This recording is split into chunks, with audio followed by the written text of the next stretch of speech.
Shaq boy.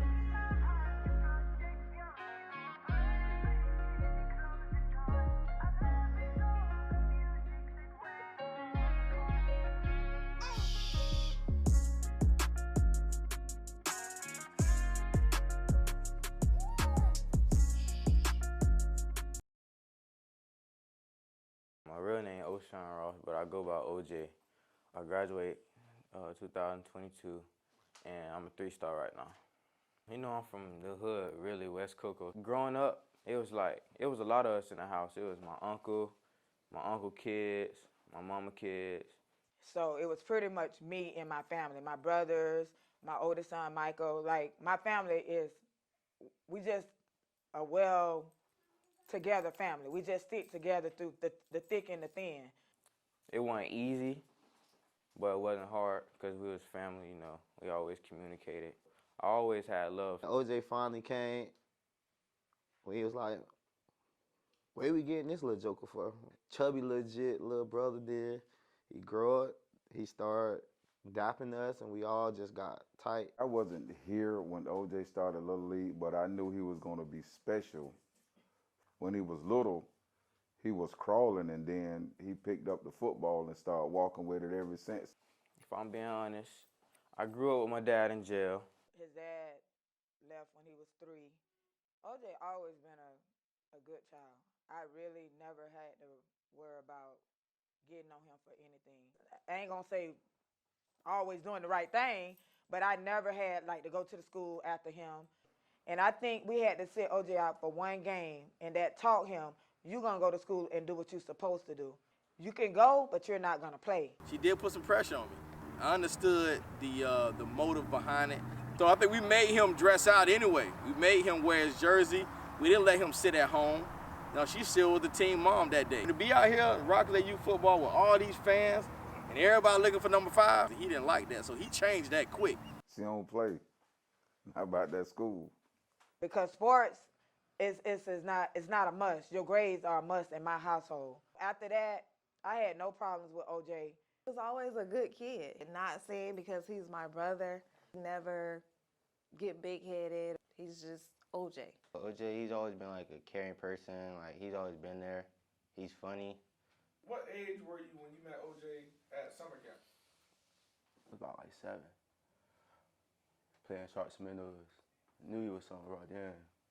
He was either getting everybody or running from everybody, for real. He was always playing around with wrestling mans around the house. He wanted to be a wrestler, jumping off the bed and stuff. Yeah, he was about that wrestling. OJ beginning started at Rockledge Little League. I think he was 3, and he really didn't want to play. He say he didn't really like football, but I think it was a gift from him from the start. I don't remember, but I remember when he started playing flag. They say he didn't like it. He did like it because he was playing for our cousin Ernest.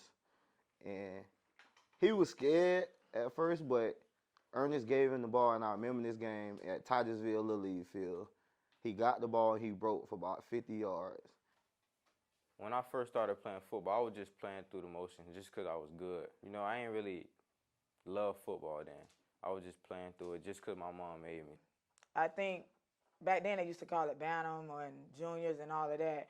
Once he got to, I think, his Bantam year, he was starting to feel it a little bit more and liking it a little bit more. Started coaching OJ when he was 8 years old at Rockledge Youth football. OJ always had just God-given talent. We played a team from Jacksonville, MOT Cowboys, when he was 8 years old. MOT Cowboys at that time was ranked in the top 5 in the nation in youth football. And we won that day. I mean, that particular day he ran for 5 touchdowns. He rushed over 200 yards rushing. His first time getting over 20 carries a game. And then junior year, when he was really getting out there, running all the touchdowns and doing this thing, that's when I think he was starting to enjoy it more. Yeah, I feel like junior season and senior season was like the breakout year.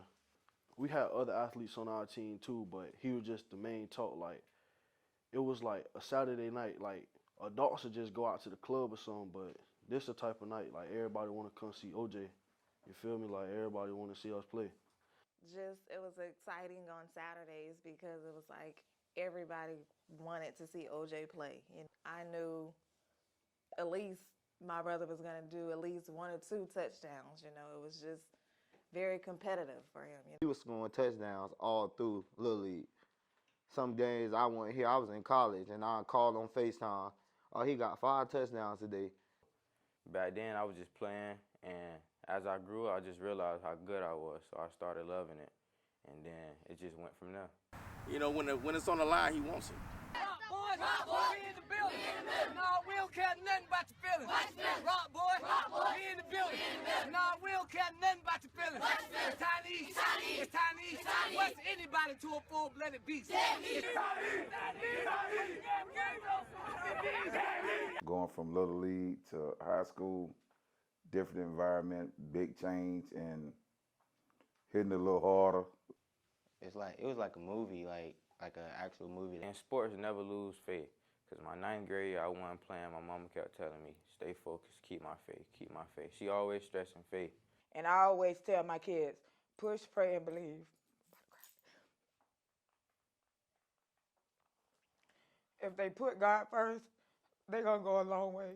It was his freshman season. I was in 8th grade, and like the running back that was starting got hurt, and then his first game he started running the ball. He ran over 200 yards and had 2 touchdowns.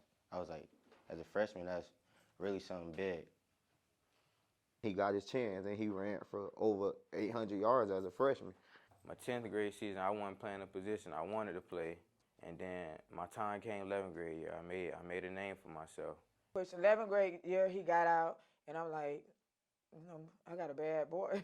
Then senior year, I just did my thing. Me and Coach Snyder talked. He said I was going to have to lead the team and be a captain. So it started off summer workouts. I got up, went to workouts every day. And I just told my team, like, we got a tough schedule. People already doubting us. We had the toughest schedule in Florida. They've been doubting us since the summer. So I was like, hey, we just going to have to make it happen. First day summer workouts. Not even. Let me take that back. That jog out west, he was really serious about it. Like, he want all of us to get better. He want all of us to be great. That jog is like, he let me know, like, this what you want to do, you got to be ready for it. You got to go a whole 4 quarters. You got to know, like, this what you want. We trying to go to state. We trying to win. And then we kept that mindset, and we went through everybody. I can say my freshman year, I was a part of the state team. I played defense. That's not really my safe zone, but I was a team player, so I just wanted to be on the field. So they threw me in the fire my freshman year, and I just took it. My senior year, I put in work. I wanted a ring. Unfortunately, I didn't get it, but I made a name for myself, so they're going to remember me.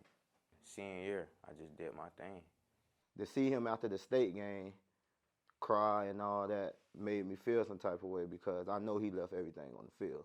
It was a heritage game, scored a touchdown, and you did a celebration you had never done before. Can you talk a little bit about that? Was that something that you pre-decided to do, or was that something you just did in that moment? In that moment, that's what it was. And I know my sister was watching over me. That was the first game since the tragedy happened. So, yeah, it was just in the moment. And ever since then, I've been doing it. To see him do that brought tears to my eyes. I knew he was playing for his sister. You know, he loved the game. I know the game meant a lot to him, but all he wanted to do was make his sister proud. So to see him do that, it meant the world to me.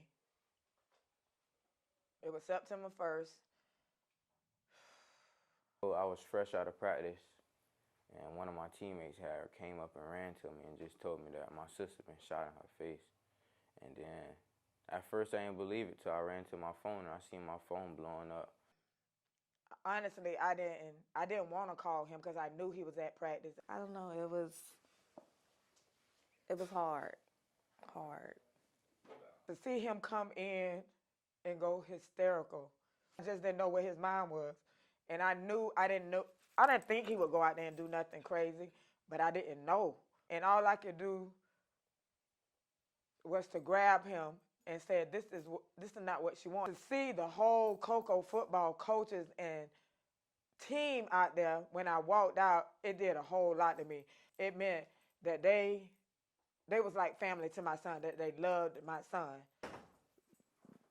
That situation, like, hurt all of us. You know, it hit it on the spot to where most people can't understand. It went through my family. It made us closer. I stayed focused because I know that's what my sister wanted me to do. We always talked about it. No matter if we argued, she always wanted me to stay focused and at least get to the league. So That's all she talked about him as being great in football.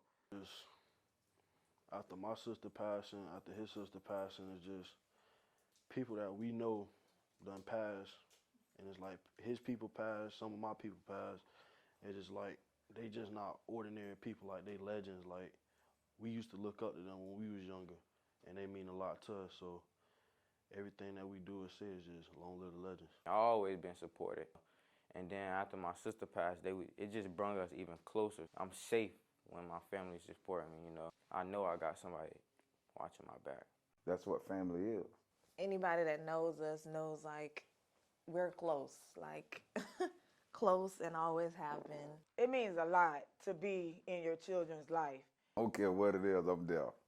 And that's what a lot of kids need, is that love from their parents and that support from their parents, any means necessary. And that's what we give them. Some people have friends, some people have, brothers. I feel like it's a blessing because you don't find too many people out here in the world that you can come across that just have your back like that. I call him a brother because that's somebody I can talk to all the time and just be there for. OJ to me like a big brother for real. We always been focused on one goal, and that's just getting to the league. I ain't always had this work ethic. Back then, I used to just go play. Like I ain't never really work out, but as I grew, I just knew, my family talked to me. My mom used to always go tell me stop being lazy. Once she told me that, I started realizing that I gotta work out to be the best. So my workout, I started getting with Coach Eddie.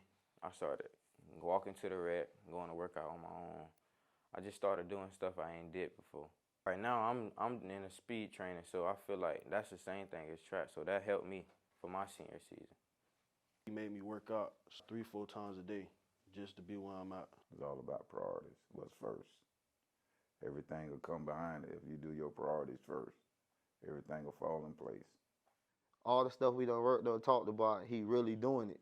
So it's just like, it made me proud. My son has an uncle that, he can actually brag about, because he does. Yes, I look up to OJ.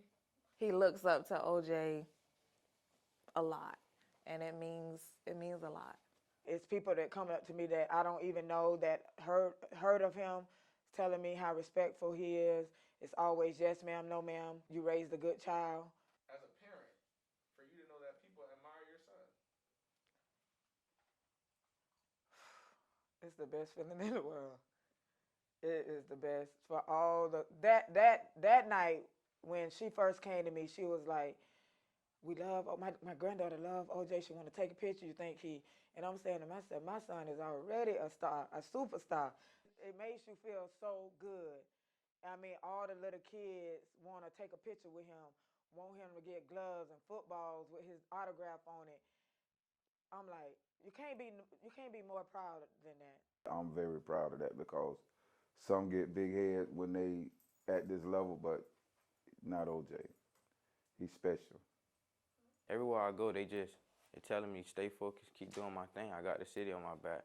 And after my sister passed, that comment just stand out for me. You accomplish a record, and you can go back and look at it, and you can tell your kids one day. That's deep. It's great because it's a legacy.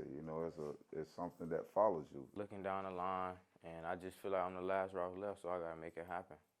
Okay. Well, there's a lot of Rosses, man, and they'll be honored because he's going somewhere and doing something with his life. But for our family, he's the last Ross. Last Ross left, and I love it. Stay blessed, stay in the books, and then train, then go play football. This is the last Ross left. The last Ross left. The last Ross left. The last Ross left. Shout out V Swinging Productions, Last Ross Love, Long Live the Legends. He the last Ross left, but he the next big thing. West Coast on him out. Last Ross left. Let's go.